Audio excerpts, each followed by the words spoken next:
एवढे वर्ष झाले अजूनही चरित्र कानावर, तेच अभंग, पण गोडवा तितकाचे. गोडवा कमी नाही, वाढत जातो पण कमी होत नाही. आता इथं चिंतन आहे, सांगितलं भगवत भक्ती, भक्ती टिकून राहावी याच्याकरता भगवत भक्त जन्माला घाल. मग आता इथं मुद्दा आहे सावतोबा महाराजांचा कितवा अवतार आहे. इथं अवतार परंपरा आहे बरं का. आता जाणकार मंडळी असेल, कारण त्यांच्या दरबारात खेळत नाही, बाकीचं ऐकू राहिलो आपण. आता हे थोडंसं जरा फूट घुसतो आणखी. जसं तुकोबरायचा 6वा अवतार आहे. पहिला अंबरीशी, दुसरा भक्त प्रल्हाद, तिसरा रामायणामध्ये अंगद, चौथा उद्धवजी, 5वा नामदेव महाराज, 6वा जगद्गुरु तुका अवतारा नामयाचा संप्रदाय सकळाचा येथून या. तुकोबरायचा 6वा अवतार. तशी सावतोबा महाराजांची अवतार परंपरा आहे. कितवा अवतार आहे सावतोबा महाराजांचा? हा काय ते नाही कितवा आहे आता अवतार, कितवा आहे? चला जाऊ तुम्ही आता बाकीचे पाठीमाग. पुण्यतिथी कितवी आहे बरं? सप्त्याचं कितवं वर्ष आहे आपलं? 32व. मग मागची मंडळी सांगतील आता सावतोबा महाराजांची पुण्यतिथी उत्सव आहे, तर अवतार कितवा आहे? गुरु परंपरा आहे. आता थोडं बार काही नाही बरं का. युगामध्ये प्रभू रामचंद्र भगवंताचे सासरे सीता मातेचे वडील म्हणजे जनक राजा. जनक राजा आहे. द्वापार युगामध्ये जे सगळे सवंगडी ना, पेंद्या, सुदाम्या, बोबड्या, वाकुड्या, मधुमंगल, हे सगळे संत आहे. आणि त्या सगळ्यांपैकी पेंध्या नावाचे हे सावतोबा महाराज आहे. पेंध्या नावाचे कधी वाटलं बी आपल्याला तर कधीतरी पेंद्या म्हणलं का लक्षात घ्यायचं की सावतोबा महाराज होते. हा, आणि मग पेंध्याने सांगितलं देवा आपलं सगळं भांडणातून खेळण्यातच गेलं ना, हा एक करतो, मला तुम्हाला हृदयात साठवायचंय, मला हृदयात साठवायचंय. परसोबा माळी नांगे तमाई यांच्या पोटी मी जन्माला जातो, आता मला हृदयात साठवायचंय. मग तिसरा अवतार आहे तो सावतोबा महाराजांचा. करत असताना लहानपणापासून सावतोबा महाराज जन्माला आले. लहानपणापासून विठ्ठलाची अखंड भक्ती अंतःकरणामध्ये. आणि आता एवढंच नाही, आणखीन पुढे जाऊन प्रसंग पाहायला सावतोबा महाराजांना नांगू नावाची एक मुलगी होती. सगळे वारकरी ज्यावेळेस पंढरपूर इतक्या जवळ होतो तिथून, पण काही वारकरी तिथून आले, जेवण झाले का सरळ पंढरपूरला, आणि म्हणायचे सावतोबा महाराज अहो तुम्हाला एवढ्या जवळ पंढरपूर आहे, आम्ही एवढ्या अंतरातून येतो, तुम्ही का जात नाही पंढरपूरला? आता ऐका बरं का किती अधिकार होता सावतोबा महाराज. अधिकार तर एवढा होता का नामदेव महाराजांना सुद्धा एक ठिकाणी आणखीन नामदेव महाराजांना एवढा अहंकार होता का मी देवाच्या सगळ्यात जवळचा भक्त म्हणजे मी. मग आणखीन एका ठिकाणी दाखवून दिलं. मलंग वेशात भगवंत आले. आणि आल्यानंतर नामदेव महाराज बऱ्याच वेळची वाट बघत होते, इथं भगवंत येणारे. सावतोबा महाराज तिथं आले. सांगितलं हा नेमकं कोण आहे? चित्र विचित्र सगळा अवतार. आणि अशा भाकरीचे तुकडे होते बाजरीचे. सांगितलं तुम्ही घेता का? अरे काय ते बाजरीच्या भाकरीचे तुकडे आणि काय तो अवतरण आम्हाला खायला म्हणताय? बरं भरपुरी म्हणे आणेल, सगळ्याला पुरल म्हणे एवढी मधुखरी. बर आता नामदेव महाराजाला जर थोडस, कारण का गुरु सुद्धा महत्वाचा जीवनामध्ये आल्यानंतर, गुरु न केल्यामुळे ओळख होत नव्हती. आता मग इथं अधिकार दाखव, प्रत्येकाने गुरु केला पाहिजे. मला सांगा, ज्याने गुरु नाही केला त्याचा जन्म वाया गेला, त्याचा जन्म वाया गेला, त्याचा जन्म वाया गेला. गुरु नाही गेला त्याचा जन्म वाया गेला, त्याचा जन्म वाया गेला, त्याचा जन्म वाया गेला, त्याचा जन्म वाया गेला, त्याचा जन्म वाया गेला. आणि गुरु बी छान के गुरु करना पहचान के. म्हणून गुरु आपल्या जीवनात महत्वाचं आहे. आता हे एकच मडकं कच्च ठरलं गेलं. कुठं? वाळवंटामध्ये. सावतोबा महाराज ज्येष्ठ होते म्हणून त्यांना विचारलं आता तुम्हीच बघा म्हणे कोणाचं मडकं कच्च आणि कोणाचं पक्क. ती म्हणे मडकं कच्च पक्क. आता हे याच्यामधला अभ्यास कोणाला जादा आहे म्हणे गुरुबा काकाला. सांगितलं काका हे तुम्ही चेक करा सगळं. मग हे मडकं कच्च ठरलं नामदेव महाराजांचं. हे नंतर आणखीन तिथं आणखीन कुत्री आली जवळ. सांगितलं आता त्या कुत्रीच्या दुधामध्ये काला केला कोणा मलंग काला केला म्हणे या म्हणे दोघं बी. पण सावता महाराज कुठलाच विचार न करता महाराज तिथं जेवले त्यांच्यासोबत. पण नामदेव महाराज जेवले नाही. हा ते म्हणे मी प्रत्येक कीर्तनात सांगन म्हणे हा कुत्रीच्या दुधाबरोबर भाकर खाल्ली म्हणून.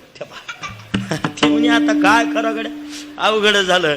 म्हणून तिथं नंतर ज्यावेळेस देव भेटले अरे म्हणे मी आलो होतो पण तुला ओळख झाली नाही. ती सावतोबा महाराजनं ओळखलं पण तू ओळखलं नाही म्हणून तुला गुरु करण्याची गरज आहे. देवा तुम्हाला मला हृदयात साठवायचं काय होत नाही विठ्ठलाचं चिंतन केल्यानंतर इथं आपला मुद्दा आहे. आणि एक दिवस नांगू होती लहान सांगितलं हा पांडुरंगाचा माळा आहे म्हणे. प्रत्येक रोपट्यात विठ्ठलाला पाहत होती महाराज. कांदा मुळा भाजी अवघी विठाबाई मुळा भाजी अवघी विठाबाई कांदा मुळा भाजी अवघी विठाबाई कांदा मुळा भाजी अवघी विठाबाई लसूण मिरची कोथिंबीर अवघा झाला माझा. लसूण मिरची कोथिंबीर अवघा झाला माझा रे. गाजर रताळू अवघा झाला से गोपाळ. ऊस गाजर रताळू अवघा झाला रे गोपाळ. ओठ नाडा विहीर दोरी अवघी व्यापिली. मोठ नाडा वेर दोरी अवघी व्यापिली पंढरी. सावधाने केला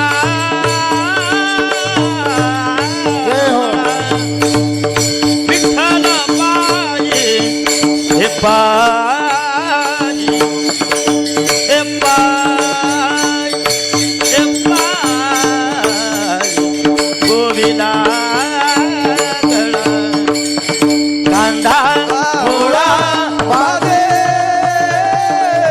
अवघी विठाई वादे कांदा मुळा वादे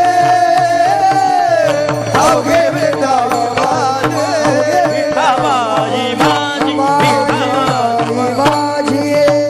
काय गोड अभंग आहे महाराज. काशिबा गुरु अभंग लिहायला असायचे. काशिबा गुरु स्वाभिमानानं प्रत्येक संतांनी जाती करता संत मर्यादित राहिली नाही बरं का. हे पहिले ध्यानात ठेवा. न पाहे याती कुळाचा विचार. हा स्वाभिमान प्रत्येकाने व्यक्त केला पण अभिमान नाही केला. आमुची माळियाचे जात शेत लावू बागायत शांती शेवंती फुलली प्रेमे जाई जुई व्याली. सावतान केला मळा विठ्ठल पायी गोविला गळा. आणि अजून याच्या पुढं बैल विठ्ठल मोठ विठ्ठल. बघा बरं का हे संताकडून घेण्यासारखे. सगळ्यात देव पाहतात महाराज. हो बैल विठ्ठल मोठ विठ्ठल आणि त्या झाडावरची राघू मैना विठ्ठल विठ्ठल. हा आणि आणखीन याच्या पुढं नागो लहान होते सांगितलं प्रत्येक वारकऱ्याला म्हणायचे एवढी एक भाजीची जुडी ना त्या आमच्या मालकाला घेऊन जा ना. त्या शेताचा मालक त्याला घेऊन जा. पण काही काही वारकरी बाबा एवढे असे अवघड राहायचे ती जुडी घेतली का खाली फेकून द्यायची. म्हणे एकतर पंढरपूरला येत नाही म्हणे आणि आणखीन जुडी घेऊन जा निरोप सांगा. हे ज्यावेळेस सावतोबा महाराजांनी पाहिलं यांना लहान लेकरा जर विठ्ठल दिसत नसल तर त्या विठेवर काय विठ्ठल दिसेल यांना. कधी कधी असंही उडतं आता येईल आमोसाधनी. हा सारख्या वाट बघायला लागल्या. आता सांगितलं सावतोबा महाराजांना देवा यावं लागतं. 2 दिवस झाले नागून काहीच खाल्लं नाही पिल्लं नाही काहीच नाही. यावं लागतं. आषाढीची वारी आणि आषाढीच्या दिवशी नामदेव महाराजांचं कीर्तन. त्या वाळवंटात नामदेव महाराजांचं कीर्तन ज्ञानोबराय चाल म्हणण्याकरता काय अधिक सगळे संत जनाबाई टाळ घेऊन उभे सगळे. आणि कीर्तन रंगलं का देव नाचायचं प्रत्येक वेळच. कीर्तनात नाचता येतं, कीर्तनात हसता येतं, कीर्तनात रडता येतं, कीर्तनात हा नाचता येतं. देव नाचत होते प्रत्येक वेळेस, पण नेमकं येतं कारण नाचलं पाहिजे कीर्तन. नाचू कीर्तनाचे रंगे, नाचो कीर्तनाचे रंगे, नाचो कीर्तनाचे रंगे, नाचो कीर्तनाचे रंगे, नाचो कीर्तनाचे रंग, ज्ञानदीप नाऊद, नाचो कीर्तनाचे रंग, ज्ञानदीप नाऊद, ज्ञानदीप नाऊद गे. नाचो कीर्तनाचे रंगे, नाचो कीर्तनाचे रंगे, नाचो कीर्तनाचे रंगे, नाचो कीर्तनाचे रंगे. हो नाचूंगी नाचूंगी नाचूंगी नाचूंगी नाचूंगी नाचूंगी नाचूंगी नाचूंगी नाचूंगी नाचूंगी हरि गुण गावत नाचोगे, हरि गुण गावत नाचोगे, हरि गुण गावत नाचोगे. आमच्या लेकरांकरता टाळी वाजाकडे वाजा वाजा त्यांच्याकडे. आणि मग नाचत होते, पण त्या दिवशी देव नाचले नाही. नामदेव महाराजांनी कीर्तन झालं आणि विचारलं, देवा प्रत्येक वेळेस कीर्तनात नाचता, आज का नाचत नाही? सांगितलं, नामदेवा अरे सगळे संत सगळे पंढरपूरला आले, पण माझे सावतोबा दिसत नाही ना. आज नाचायला मन लागत नाही. डोळ्यात पाणी आलं देवाच्या, नामदेव महाराजांच्या, संताच्या. आणि तिथून निघाले तर आरणला आले. आजही परंपरा आहे, आषाढी झाली का पालखी कुठे येते? आरणला. अजून आता 60वीला कसं आहे, नामदेव महाराज ज्ञानोबरायची परीक्षा का किती अधिकार सावता महाराजांचं आहे. हा शोध घेत घेत माग आले आणि देवाने काय केलं, सावतोबा महाराजांच्या मळ्यात आले आणि सांगितलं, सावतोबा 2 चोर माहे माग लागले, मला कुठेतरी लपण्याकरता जागा द्या. हा सावतोबा महाराज म्हणे, तूच एवढा मोठा चोर आहे आणि तुला माग लागला अजून चोर जन्माला यायचं, तूच एवढा मोठा चोर आहे म्हणे, मला लपण्याकरता जागा द्या. म्हणे उसात लपा, गवतात लपा. म्हणे कुठंही लपलं त्याच्यात एक नाम आहे आणि एक ज्ञान आहे, माझा शोध घेतील लगेच. मग कुठलाच विचार न करता विळा होता धारदार घेतला आणि त्याच वेळेस हे सावतोबा महाराज सांगतोय बरं का, उदय साठवलं. साठविला दातात्रय लोक्याचा, साठविला दातात्रय लोक्याचा, साठविला दातात्रय लोक्याचा, साठविला दातात्रय लोक्याचा. धन्य त्याची माता, धन्य त्याचा बेटा, धन्य त्याची माता, धन्य त्याचा बेटा, धन्य त्याची माता, धन्य त्याचा बेटा, धन्य त्याची माता, धन्य त्याचा बेटा. साठविला दातात्रय लोक्याचा, साठविला दातात्रय लोक्याचा. 2 भक्त, पलीकडे सावतोबा महाराज आणि अलीकडे हनुमंतराय, 2च असे का छाती फाडून हा साठविला दातात्रय लोक्याचा. धन्य त्या अरण रत्नाचीच खान, जन्माला निधान सावता तो. सावता सागर, सागराची उपमा दिली, नदीची नाही. प्रेमाचे आगरण घेतला अवतार माळ्या घरी, नामा म्हणे त्यांचा जन्म सफल झाला आणि वंश उद्धरीला माळी यांचा, म्हणजे माळी समाजाचा का गवळी भाऊ कसं आहे,